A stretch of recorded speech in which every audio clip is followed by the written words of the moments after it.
Welcome to another episode of Misty Bay.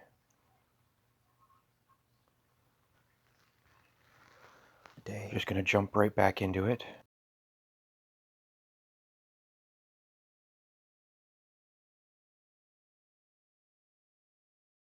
And here we're going to get another passenger rail for on the Watu. So like I said, this is just a local station for transporting travelers from on the Watu to Riverton. That is it. That is absolutely it. It does not take intercity trains. Does not take intercity trains. This means it won't take outside trains from cities off the map. Won't take tourists. If a tourist wants to get to on the Watu by train, it'll have to take the bypass train. The transfer train to on the Watu. That's just the way it's going to have to be. I don't want on the Watu station getting huge. That's the thing. I don't want like tons of trains going to on the Watu. It's not what it's for. It's a local train. It's for servicing the local community and getting them to other places within the map.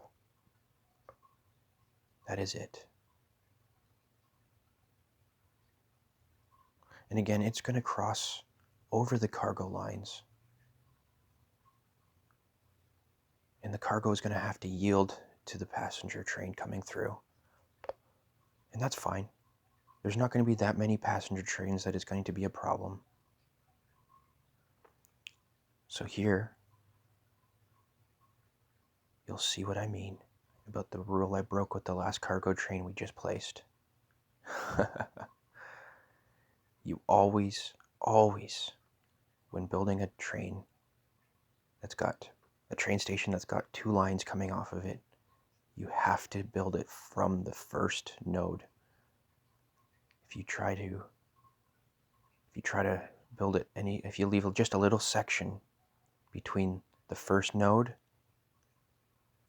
and your off ramps here, oh, you're in for some trouble. Because trains have to wait there, and this causes backup. But if you do it this way, the trains utilize the tracks properly. It's a funny little game system to remember. So like I said, they're going to have to yield. All these cargo trains are going to have to yield, so we're going to make it so that they do. Yeah, and so we'll go back and fix that cargo train station when it becomes a problem. It's not going to be a problem yet. It's probably not going to be a problem for a long while. But we'll have to go back and fix it at a later time. And we're going to cause them to yield again to this and force them to use the right tracks properly. We don't want passenger lines deviating onto the cargo line, and we don't want cargo trains deviating onto the passenger line. So we're going to force them to use these correctly. And we're not going to allow intercity trains there, but we are here. And that's how you control that. Perfect, absolutely perfect. No stress. And now we're just going to have one little passenger line connecting the two little towns together. Perfect.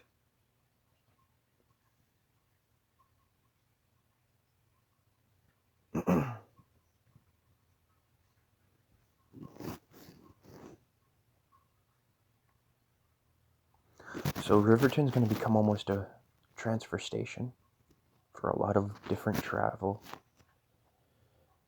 train travel. As we build up more towns that are going to be reliant on the train network, they're going to drop people off here, and people are going to have to transfer and go to a different train that's going to take them exactly where they want to get to.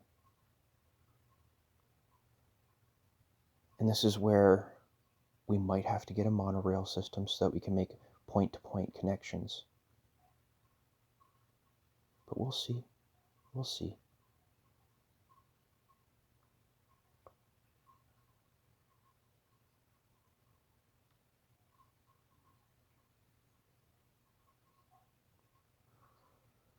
This is just a floodplain, so it doesn't make sense to have a subway system. I don't think so, anyways.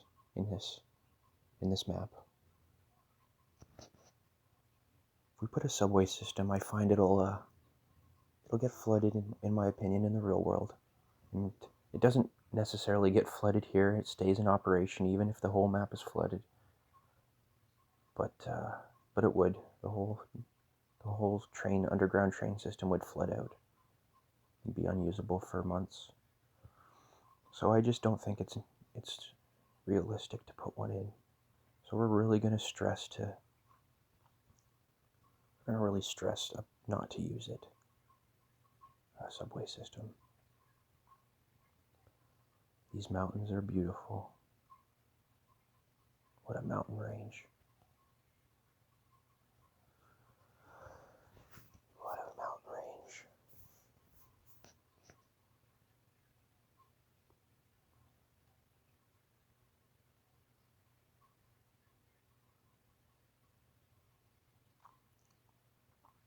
Get some little country homes here off the dirt road. We're not planning anything too crazy about where we want them.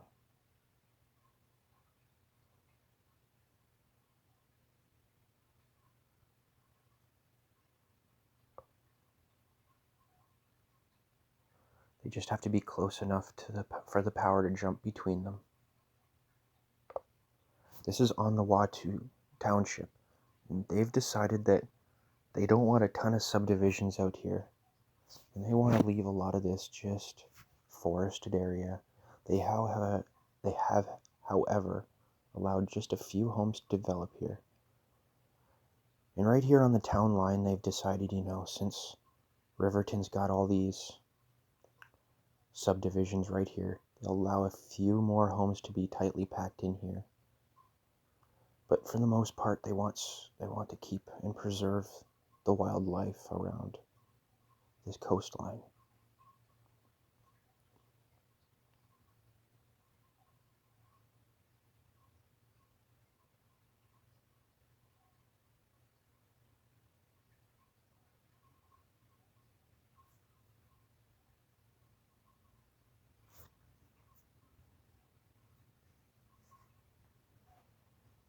Just like that. Nothing crazy. Just get a few more homes in there. Like I said, we've got a few abandoned buildings here. We're not stressed about it. This is just because of not having enough educated workers, and that'll come in time. That'll all come in time.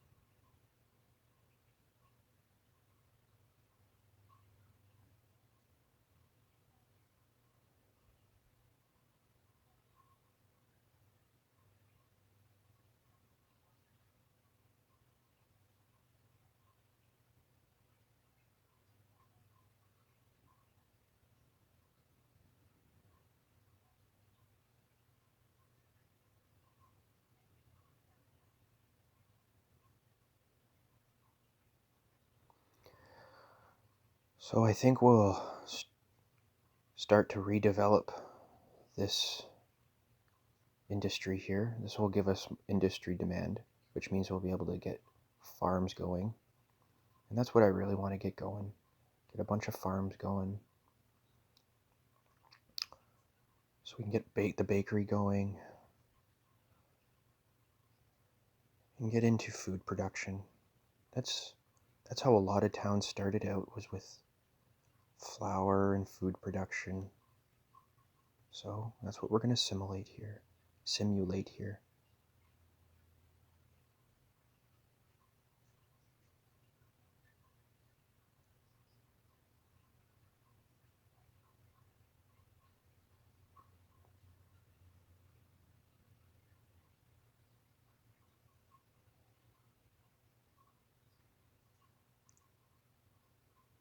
Again, we don't stress here. We don't play this game to stress. We play this game to get what we want. This is our world, our rules. Absolutely no stress. So we're just getting a few little simple farms in here, just to start off by getting an industry other than that dirty industry on the coast front there and on the Watu. And this isn't an on the Watu township, so this is all controlled by the town council of on the Watu, and they're deciding this is what we want for our town.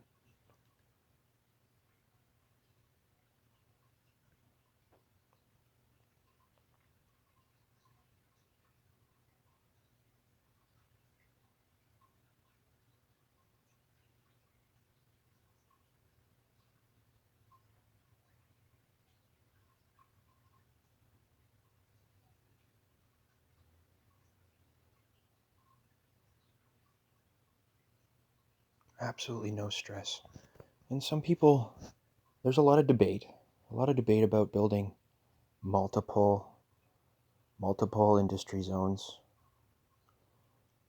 But this is how I like to do it. These main buildings look like farm homes. And so I find that having multiple farming zones makes it look more realistic and act more realistic to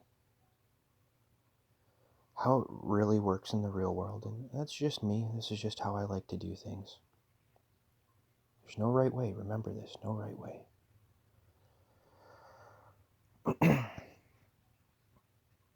Just the way you want your city to look. And this is just how I get it to look the way I want it to look. This is just how I get it to look the way I want it to look. So we're going to define some boundaries here.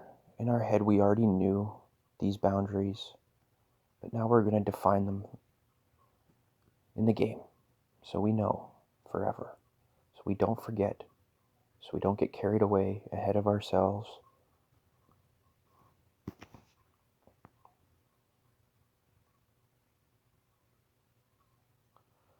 Make this subdivision a true subdivision. Give it its own little name. So we're not calling this Smith District, no. We're calling this Township of On the Watu in the county of Misty Bay. Playing City Skylines, playing SimCity, and watching all the different people that have played over the years the two games has really taught me a lot about how towns and counties work, municipalities, town council, how each region deals with its own services and how they come together to deal with certain services, and how each town has its own, or county, has its own. This has taught me a lot, and I have had to do research and read about it myself.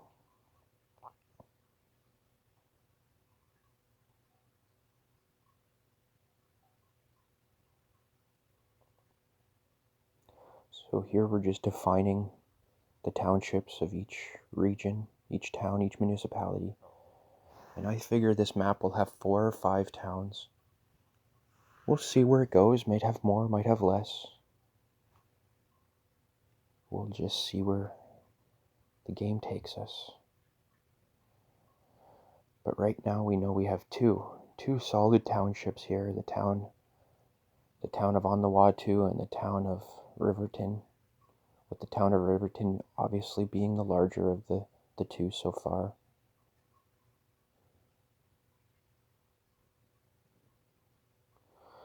And I've said before, On the Watu is a native reserve, based off the native reserve nearby. And we'll develop, I think, that soon, when we have the tile that allows us to access the 2 rivers to the right there. of On the Watu.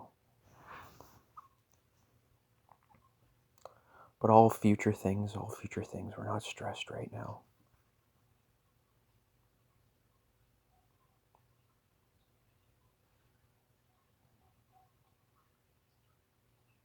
Just like that.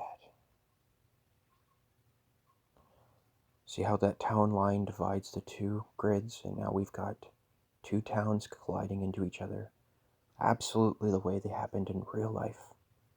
This is how things develop. Do imagine that Riverton was here first, and then On the Watu developed as just probably a little neighboring town, because back in the day when you traveled by horse and buggy, it took hours, days to get to places. We take great benefit in our cars, and we don't realize how quick it is to get to these places. But horse and buggy would take days. This road would take days to get from On the Watu to Riverton. Oh, maybe a day.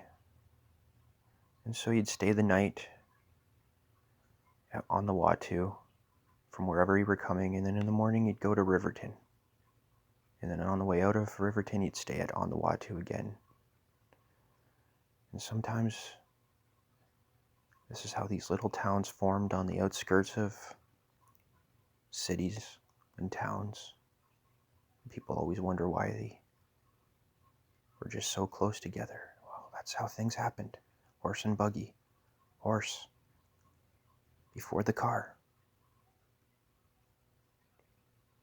And having this in your mind beforehand really allows you to develop your town and your story of your town.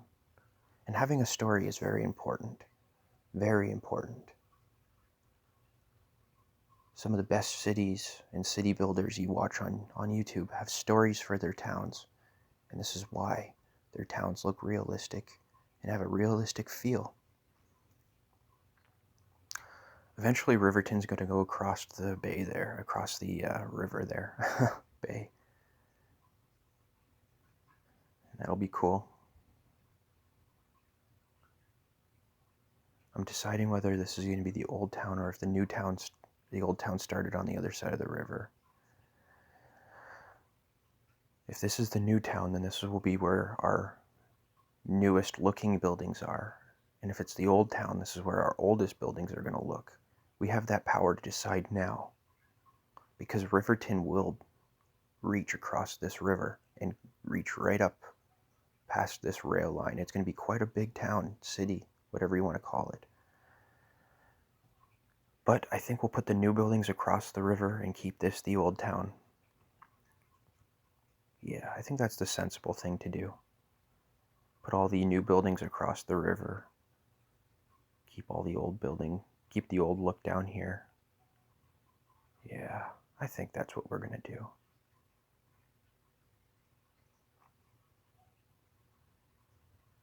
Absolutely. We've already started doing that, so I don't see why we should deviate from that plan. And land value is looking good, which means we can probably get some more high-density residential development in here.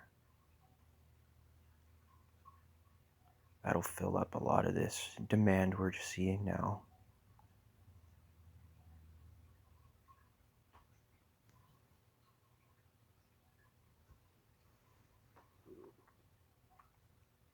Break these into 1x1 grids so we can get a few housing blocks in here, apartment blocks in here. Absolutely perfect. We don't stress. Remember that we don't come here to stress.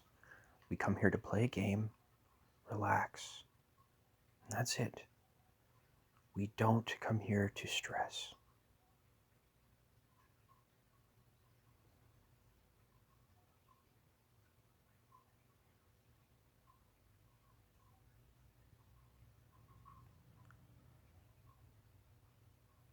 It's really that simple, and just like that, we have an apartment complex.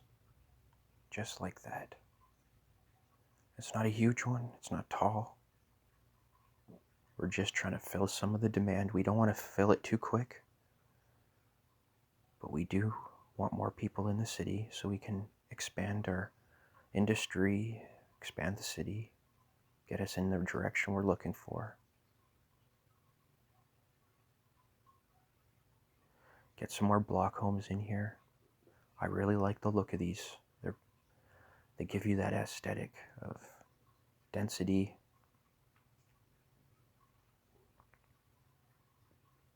And what cities look like when they start to densify. It's about cramming as many people into one spot as possible. Perfect.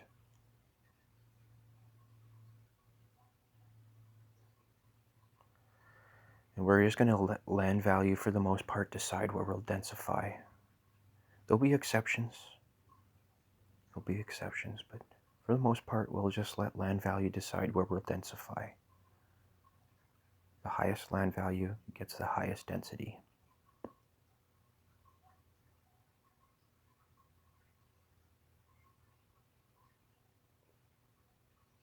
We want to get that landfill out of there. It's in the way. None of this industry is despawned, so I think we'll just go in and we'll just delete it. Yeah, we're just going to delete it. I shouldn't say none of it's despawned, but it's not despawning fast enough. And by deleting it, it'll force industrial demand for jobs in the RCI. And that's what we want. We want to force that over into farming. We want to convert all this industry, dirty industry, into farming industry. And we want to reclaim this land and put people living here.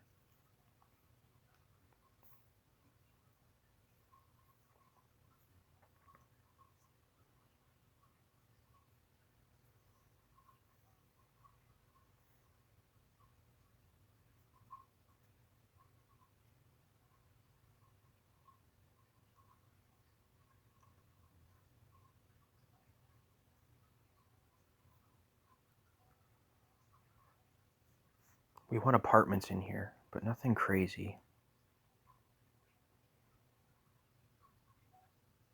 Don't have enough money for these ones. They're $150,000 each. But they would fit nicely. They're the right height here for here. It's kind of what I'm going for. I wonder if we have something else that will fit in its place. And these are too tall. And that's not big enough for what we're looking for. Doesn't take up the space I'm looking for it to take up. Oh, it's always fun. No stress here. Remember that. No stress. Good time to upgrade roads and let us think about it some more.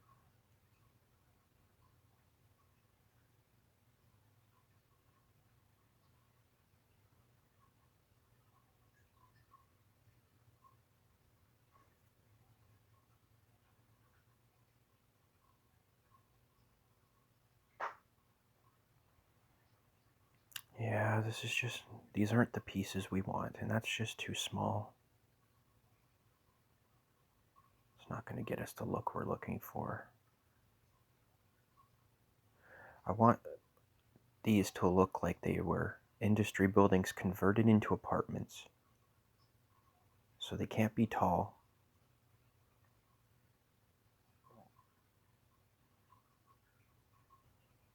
They can't be too tall. And these are too new looking.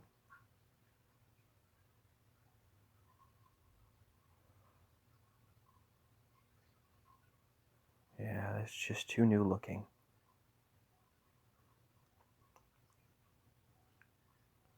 And these are too expensive, and that's kind of what we're looking for. That red brick, and that's tall.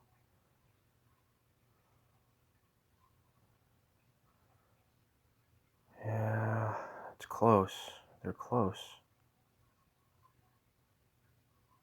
And even that's kind of got the look, but it's just too short. What's in the vanilla? Let's see what base game has to hold for us. Too narrow. Yeah, I use this asset a lot. You'll notice it's a really beautiful asset.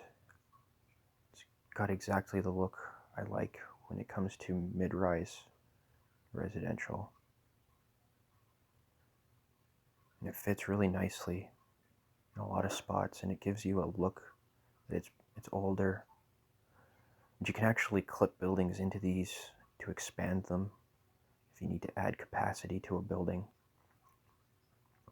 These are really easy to add to. And that's what I was saying about the schools in a previous episode there, is you can mash schools together. Well, you can do the same thing with residential buildings. You can take one asset and make it look a million different ways by just mashing them together. There we go. Get a large residential block in here. This will really up the population on the Watu. Work all this industry out of here. We don't want it here. This was just to get things moving, just to get people settled here on the Watu, give them a purpose. Their new purpose is now going to be working on the farm. If you're not working on the farm, you're going to commute to Riverton.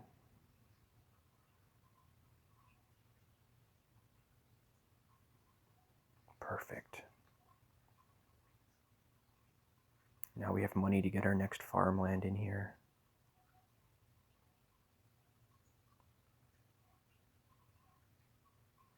Get an animal pasture in here, because we need our animals now.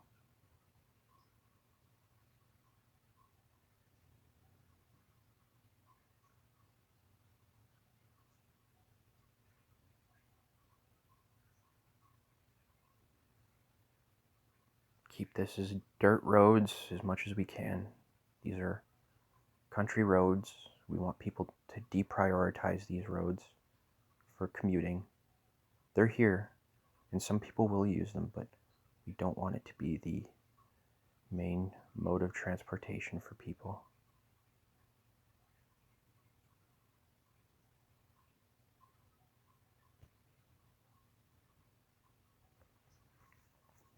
We want them to prioritize the highways, of course.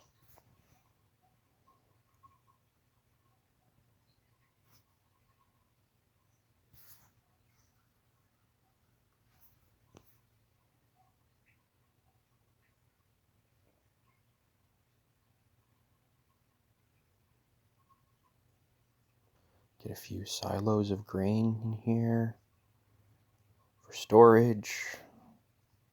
Absolutely perfect and no stress.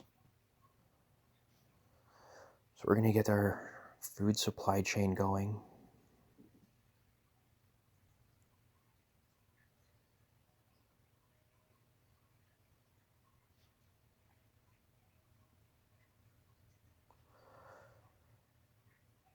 I like the look of all these farmlands mashed together beside each other. It just gets the aesthetic I'm looking for.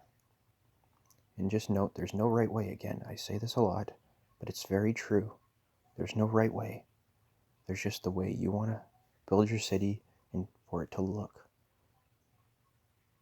Each way you build will have a unique outcome, requiring unique solutions to the unique challenges you present yourself with.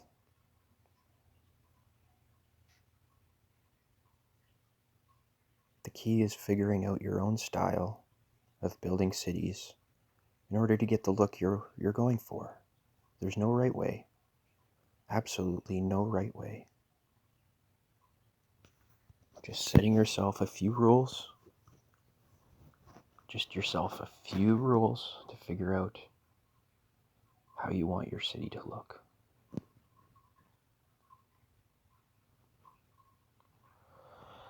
Because you think about it, town councils just set rules for the region they govern and say no or yes to what can or cannot be done. And so each town here is going to be maybe same rules, maybe different rules. We've already decided that on the Watu went with a smaller grid, so that town council by itself is already has already made a slight change from what Riverton's done. And this gives each town its uniqueness.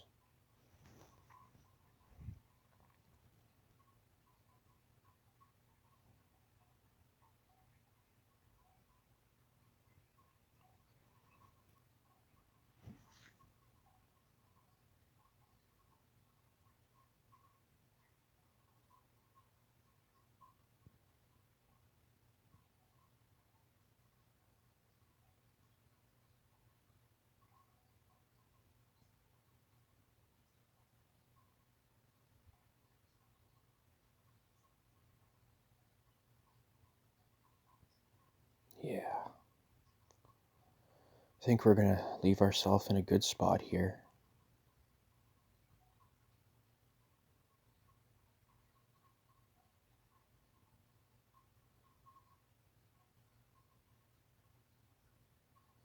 Yeah, we don't want this being the priority road. We want traffic moving on this road here. There we go. That's better. That's the priority road.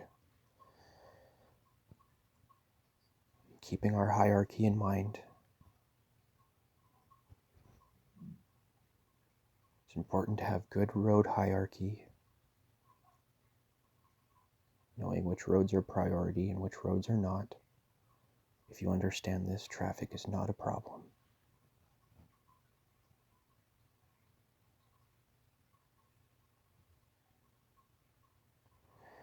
You're going to notice I'm going to ban a lot of left-hand movement in a lot of areas.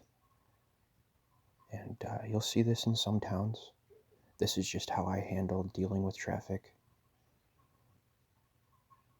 When you have tight intersections, left-hand turns can be a problem.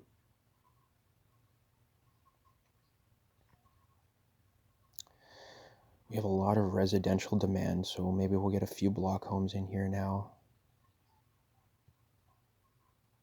These are converted industry spaces, converted warehouses, whatever.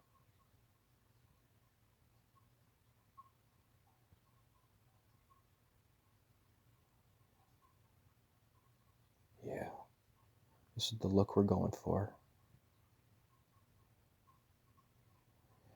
They like to pull little tricks on you like that and turn on you in the last second before you place it. Oh, likes to do that, you see.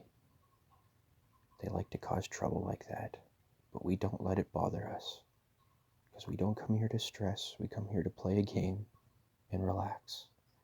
We get what we want here. We get what we want.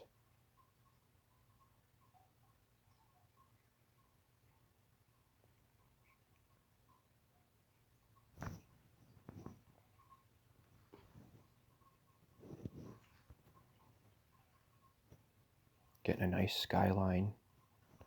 Things are starting to turn out exactly as we want them. Just as I saw in my mind, the way I imagined it. There's no right way. Absolutely no right way.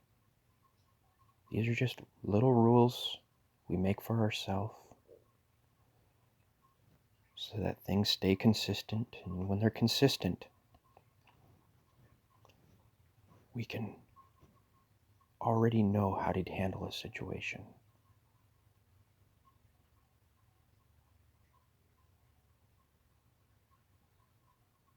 And there's no right rules or wrong rules. There's just the ones you set for yourself. Just the ones you set for yourself. Because this is your happy little world. You get to decide. You have all the power. You get to decide what rules you're going to follow and what rules you're not going to follow. This is just how I play in order to get the results I'm looking for. As I've said many times. As I've said many times.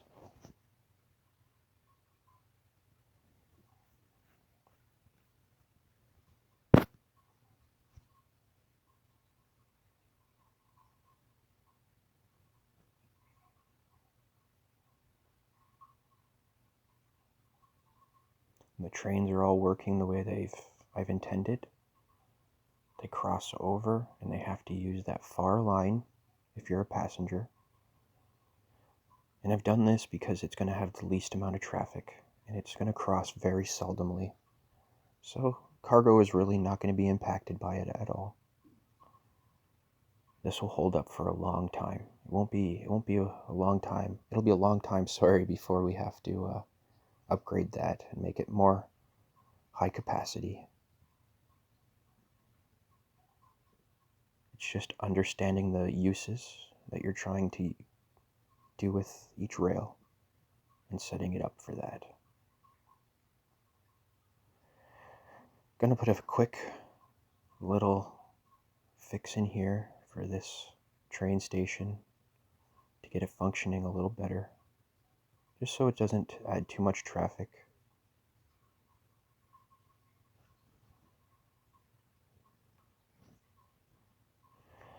And I think we'll call that a day. Till next time, have a good one.